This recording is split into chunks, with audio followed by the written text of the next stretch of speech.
Evil dead rise 2023। तो कहानी शुरू खतरनाक जंगलों को दिखाते हुए होती है, जहाँ पर हम एक अजीब सा घर देखते हैं। उधर उस घर में 3 दोस्त छुट्टियाँ मनाने आए हुए थे। ये घर नहर के किनारे था, जिधर 2 दोस्तों बैठे बहुत ज्यादा मस्ती कर रहे थे। पर उनकी एक दोस्त घर के अंदर थी, जिसका नाम जेसिका था। उसकी हालत बहुत खराब थी। अब जेसिका के पास उसकी दोस्त आती है, जो उसके साथ खूब मस्ती कर रही थी और उसे एक किताब भी पढ़कर सुनाती है। पर न जाने एकदम से जेसिका को क्या हो गया था। वो अपनी अजीब सी आवाज में उस किताब को पढ़ने लगती है। जेसिका की आवाज को सुनकर ऐसा लग रहा था कि जैसे उसके अंदर कोई और बोल रहा हो। उसे उल्टियाँ भी आने लगती हैं। उसकी आंखों का रंग बदल गया था, जिसके बाद अचानक से वो अपनी दोस्त के बालों की जिल्द को उसके सर से अलग कर देती है और बाहर जाकर अपने दूसरे दोस्त का सर उसके जिस्म से अलग कर देती है। उसने अपने दोनों दोस्तों को मार दिया था। जिसके बाद हम जेसिका को हवा में उड़ता हुआ देखते हैं और उसकी दोस्त जो रोते हुए ये सब देख रही थी। अब तक तो आप लोगों को ये बात समझ नहीं आई होगी कि जेसिका कौन थी और इन तीनों दोस्तों के साथ आखिरकार ऐसा हुआ क्यों था। ये सब जानने के लिए हमारी कहानी एक दिन पीछे जाती है, जहाँ से ये सब कुछ शुरू हुआ था।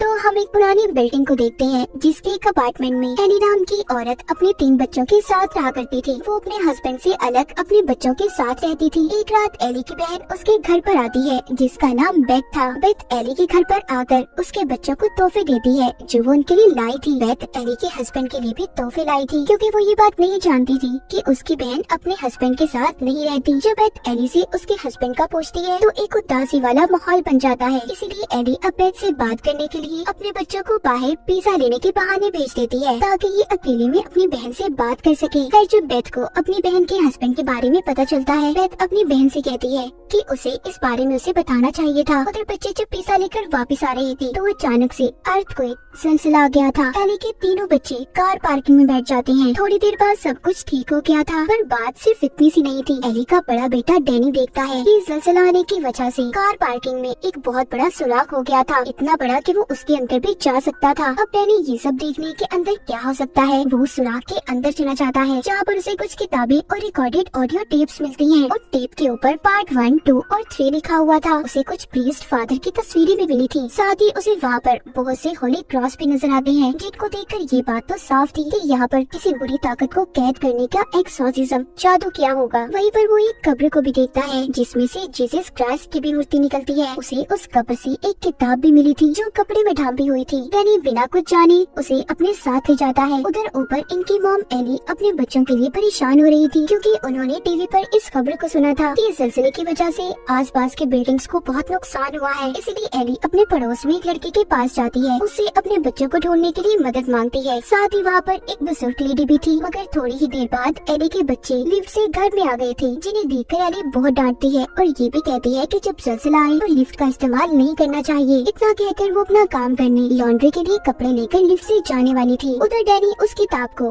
और जो ऑडियो टेप्स उसे मिली थी उन्हें लेकर कमरे में चला जाता है। अब वो उस किताब को खोलने की कोशिश कर रहा था, पर वो नहीं खुलती, क्योंकि वो किताब नुकीले दांतों से बंद थी। उस किताब को देखकर ऐसा लग रहा था कि जैसे वो किसी का मुंह हो। तभी उसकी उंगली उन नुकीले दांतों पर लग जाती है, जिससे खून आने लगा था, जो उस किताब पर भी गिरता है। पर हैरान कर देने वाली बात ये थी कि वो किताब उसके खून को अपने अंदर जज्ब कर लेती है और तभी वो किताब खुल भी गई थी। हम देख पाते हैं जिसमें अजीब अजीब तरह की तस्वीरें थी, जैसे कोई किसी पर जादू कर रहा हो। डैनी उस किताब को तो नहीं पढ़ता, पर जो उसे ऑडियो टेप्स मिली थी उन्हें जलाकर सुनने लगता है, जिसमें पहली ऑडियो टेप में एक फादर थे, जो बता रहे थे कि हमने अपने साथियों के साथ किताब को जानने की कोशिश की है, जिसमें अजीब तरह के जादू के बारे में बताया गया है। अब अगली बात दूसरी ऑडियो टेप में थी। डैनी जब उसे चलाता है, जिसमें फादर उस किताब के बारे में बता रही थी कि ये किताब उन्हें मिली कहाँ से थी। पर अचानक से वो ऑडियो टेप में से एक डिमोनिक आवाज आने लगती है, जैसे कोई काली ताकत उसमें कैद हो और बाहर आने की कोशिश कर रही हो। डैनी उस टेप को रोकने की कोशिश करता है, पर नहीं रोक पाता। तभी हम देख पाते हैं काली ताकत उस टेप से आजाद होकर लिफ्ट में एली के अंदर आ गई थी, जो आते ही एली की हड्डियों को बुरी तरह से तोड़ देती है और उसे बहुत ही बेरहमी से मार रही थी। डैनी उधर ऑडियो टेप को रोकने की बहुत कोशिश करता है, पर नहीं कर पाता।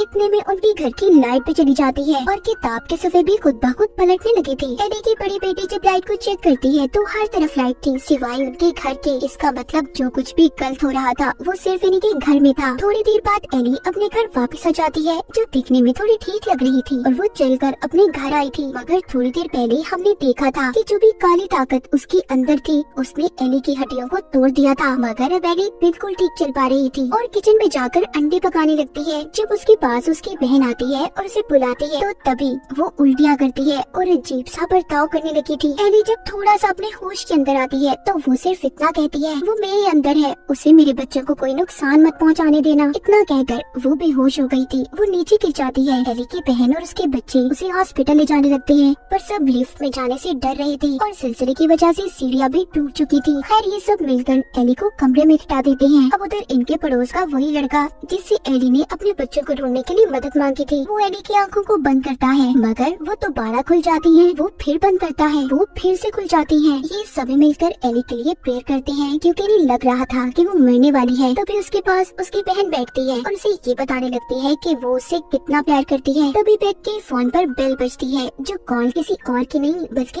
एली की थी, जो अपनी बहन से ये कह रही थी कि उसका जिस्म जल रहा है, उसे कोई बचाए। और तभी वो जिंदा होकर बैठ जाती है। जब बेट अपनी बहन के जिस्म को हाथ लगाती है तो वाकई उसका जिस्म गर्म था। ऐसा लग रहा था कि जैसे उसका जिस्म आग में जल रहा हो। तभी बेट उसे बाथटब में ले जाती है। तभी अचानक से एली पानी से निकलकर दीवार पर चलने लगी थी और इतनी जोर से चीखती है कि सभी उसकी चीख सुनकर बेहोश होने वाले थे। साथ ही साथ बाथटब में जो पानी था वो भी उबल रहा था। एली एक एक कर सभी पर हमला करती है। वो अपनी बेटे को मारने की कोशिश कर रही थी। तभी उसका बेटा डैनी एली को पीछे करता है क्योंकि वो जानता था कि उसकी मॉम के अंदर कोई काली ताकत आ गई है। यहीं पर एली अपने पड़ोस में रहने वाले लड़के की आँख को भी निकाल देती है और दूसरे पड़ोसी के मुंह में फेंक देती है। इस बात का फायदा उठाकर बेथ अपार्टमेंट के दरवाजों को बंद कर देती है। उसके साथ एली के बच्चे भी थे। अब बेथ एक सुराग से देखती है घर के अंदर जितने भी लोग थे एली ने सबको मार दिया था। बाहर एली की बेटी अपने भाई डैनी से लड़ती है क्योंकि वो भी जान गई थी कि सब कुछ उसी की वजह से हुआ है। उसने टेप रिकॉर्डर को चलाया था और उस जादुई किताब को खोला है। इधर ये सब आपस में लड़ाई कर रही थी। उधर एली अपनी सबसे छोटी बेटी को अपनी बातों में बहला फुसलाकर उससे थोड़ा सा गेट खुलवा लेती है। एली की बड़ी बेटी के साथ भी अब अजीब होने लगा था। उसके चेहरे पर अजीब से निशान आ रहे थे और मुंह से कीड़े निकलते हैं। जब एली की बड़ी बेटी के पास जाती है तो वो किचन में कांच के टुकड़े खा रही थी। इसका मतलब वो भी उस काली ताकत के कंट्रोल में थी जिस काली ताकत के कंट्रोल में एली थी। इसका मतलब ये था कि एली की बड़ी बेटी भी उसकी तरह पोसेस्ड हो चुकी थी। वो अपनी आंटी बेथ पर हमला करती है और साथ ही अपनी बहन को मारने की भी कोशिश कर रही थी मगर उसकी छोटी बहन अपनी डॉल को उसके सर पर मारती है और अपने आप को बचा लेती है। अब बेथ को भी डैनी सब बताता है कि ये सब उसी की वजह से हुआ है। अब बेथ सब जानने के बाद डैनी के कमरे में जाती है ताकि वो आखिरी टेप रिकॉर्डर को सुन सके। बेथ हेडफोन लगाकर टेप रिकॉर्डर को सुनने लगती है कि जो भी गलत हो उसी के साथ हो, कोई और उसे ना सुन सके। बेथ जब तीसरी और आखिरी रिकॉर्डिंग को सुनती है तो यहाँ पर अब बेथ को सारी सच्चाई का पता चलता है। असल में ये किताब एक प्रीस्ट फादर को मिली थी और वो इस किताब को पूरा पढ़ना चाहती थी लेकिन फिर चर्च वालों ने फादर को चर्च से निकाल दिया क्योंकि ये एक डिमोनिक किताब थी। ये इंसानी जिल से बनी थी और इस पर इंसानी खून से लिखा हुआ था। इस किताब में हैंडोजक के खतरनाक डीमंस को बुलाने के तरीके थे और इन्हीं सब बातों को वो फादर समझना चाहते थे। अब यही बातें बेथ बैठी रिकॉर्डिंग में सुन रही थी।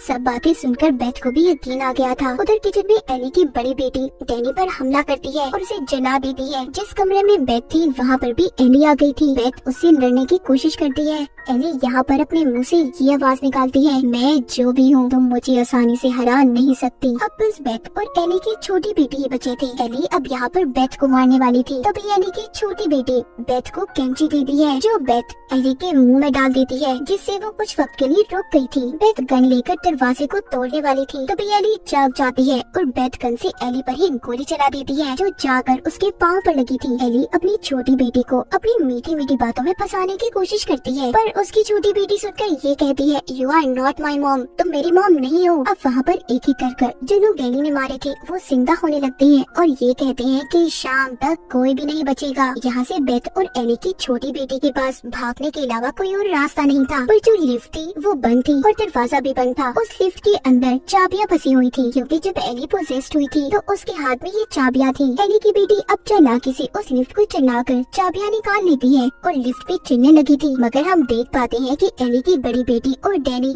जो कि मरने के बाद डीमंस के कंट्रोल में थे, खुद को लिफ्ट से जोड़ लेते हैं, जिससे अब जैसे जैसे लिफ्ट चलती है उसके अंदर उनका खून भरने लगता है। जैसे लिफ्ट नीचे आ रही थी खून भी बढ़ता जा रहा था। उधर उसके नाक का सफा भी पलट जाता है, जिसमें अजीब सा बना हुआ क्रिएचर था, और देखते ही देखते एली भी अब उस क्रिएचर में बदल गई थी। उधर जैसे ही लिफ्ट नीचे आती है तो खून भी बाहर आता है। खून में भरी बेथ और एली की छोटी बेटी जल्दी से गाड़ी में बैठ जाती है, पर उनके सामने दोबारा एली आ गई थी, जो कि अपने डिमोनिक रूप में थी। वो अपनी छोटी बेटी पर हमला करती है। तभी बेथ चेनसॉ लेकर उसे मारने लगती है, मगर साथ ही वहाँ पर एली की बड़ी बेटी और डैनी भी आ गई थी। बेथ उन तीनों को पास ही चलती ग्राइंडर मशीन में डालकर मार देती है। अपनी ही फैमिली के 3 लोगों को मारना बहुत ही भयानक सीन था, मगर इसके अलावा बेथ के पास कोई और रास्ता भी नहीं था। जिसके बाद बेथ एली की छोटी बेटी को लेकर यहाँ से चली गई थी, मगर वो डीमन काली ताकत अभी खत्म नहीं हुई थी। अब हम अगले दिन का सीन देखते हैं कि एक लड़की जेसिका उसी लिफ्ट से नीचे आती है, जो एली के नीचे वाली बिल्डिंग में रहा करती थी, और जेसिका वही लड़की थी जो हमने कहानी के शुरू में भी देखी थी। अब जब भी लिफ्ट से नीचे आती है तो बहुत सारा खून देखती है और पुलिस को कॉल करने वाली थी। तभी वही डीमन जो एली के अंदर था वो आकर जेसिका को भी पोजेस्ड कंट्रोल कर लेता है। अब आपको यहाँ पर समझ आ गई होगी कि जेसिका ने अपने दोस्तों को क्यों मारा, और अभी भी वो डीमन जेसिका के अंदर ही है। आगे वो डीमन क्या तबाही फैलाने वाला था कोई नहीं जानता। और इसी के साथ एविल डेड राइज की ये कहानी यहीं पर खत्म हो जाती है।